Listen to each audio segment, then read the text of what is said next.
Several years back, I lived in the city of Baltimore, and I had a wonderful opportunity to take the subway to work every day, which was great. You know what you can do really effectively when you have 30 minutes to just sit there for your commute every day? Study the Bible. It was great. I had my little Kindle, and I had my ESV study Bible, and I would get a half hour of Bible reading time each way every day. It's wonderful. Now, at this stage of my life, it had probably been 12 years since the first time I had preached, because I started preaching at 13. You know how churches have the second Sunday guy, the third Sunday guy? Well, I was that guy through high school. So I'd been studying the Bible for a while. I'd been involved in campus ministries. I'd organized clothing giveaways for poor people. I had explained to the older folks why they were wrong about a whole bunch of things, and they just didn't love Jesus as much as I did. I was full head of steam. I was just really on fire in all the worst ways. But I digress. I'm sitting on the subway, reading the Bible, and there's a lady sitting next to me, also reading the Bible. Now, I've preached quite a few sermons, if I do say so myself. Taught some Bible classes, done some VBSs. So I had locked right here Acts chapter 8. Philip comes up to the Ethiopian eunuch in the chariot. He's just riding along reading the Bible. What does Philip do? Comes up to him and says, "Hey, what are you reading?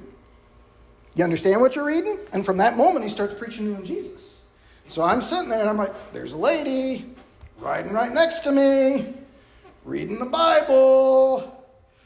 I should say, "Hey, what are you reading?" and then start preaching to her Jesus. But then all those years after my baptism, after all those sermons in front of good-looking groups like you that I stood up and preached, I was also thinking, what if I say the wrong thing? Won't that seem weird to her? I'm just a stranger, or I might mess it up and then actually push her further away from God. But then I started hearing this other thing. I thought about that song that we used to sing all the time in the church that I grew up in. You met me day by day and knew I was astray, yet never mentioned him to me. I thought, oh no, if I don't say something to this lady right now, I might go to hell. So I say to her, "What are you reading?" And she said, "Oh, I'm going through the Psalms." And I said, "Oh, that's great. Isn't the Bible great? You know, you really need to hear, believe, repent, confess, and be baptized."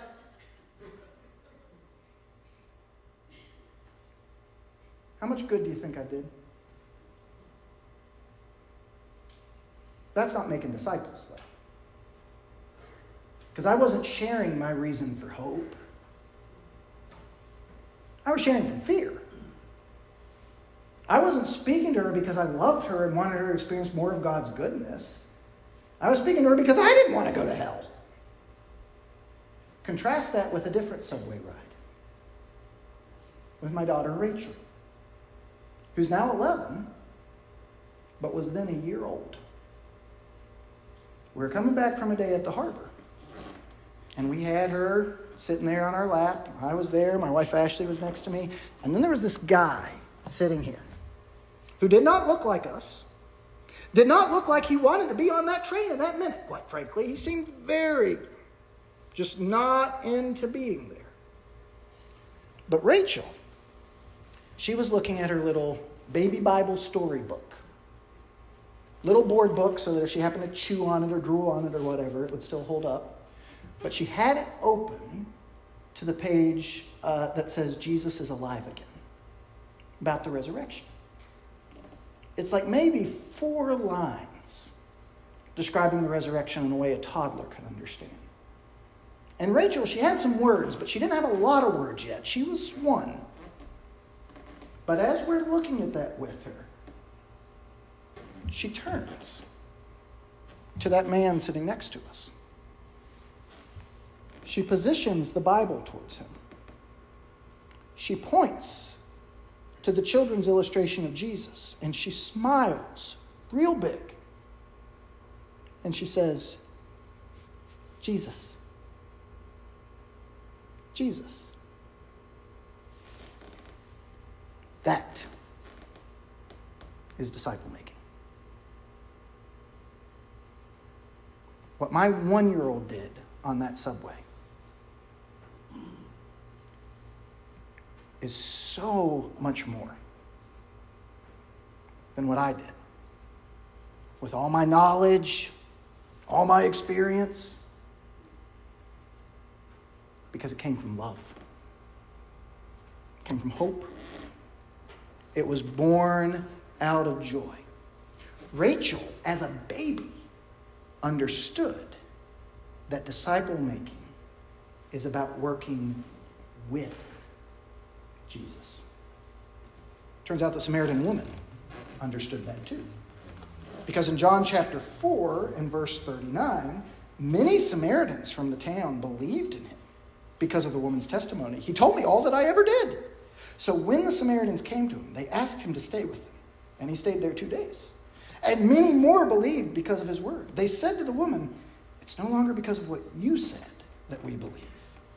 For we have heard for ourselves, and we know that this is indeed the Savior of the world."